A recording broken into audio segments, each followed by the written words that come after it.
Well, it's probably a good thing Australia hasn't got a car industry anymore, because if we did, China would be destroying it.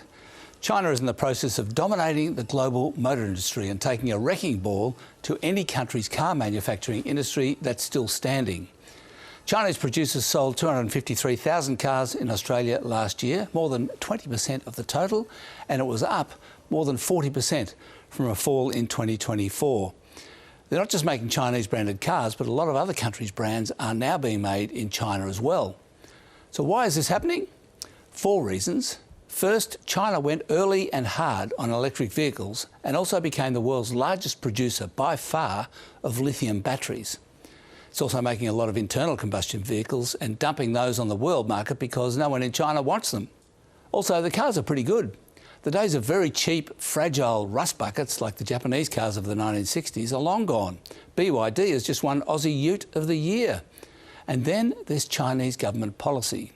For a start, China's currency has been devalued, reducing the price of all exports, especially in the past few years as car exports surged.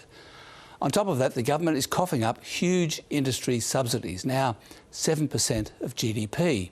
The equivalent in Australia would be industry policies worth $200 billion per year. Last year, Chinese authorities certified the world's first flying taxi. So they're also trying to get ahead of the game for when cars start taking off and escaping traffic jams on the ground.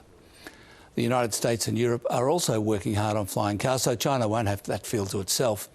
But will China end up making all the world's cars? Well, probably not. But they do make 80% of the world's air conditioners and toys and 70% of all the smartphones and shoes. And we didn't notice.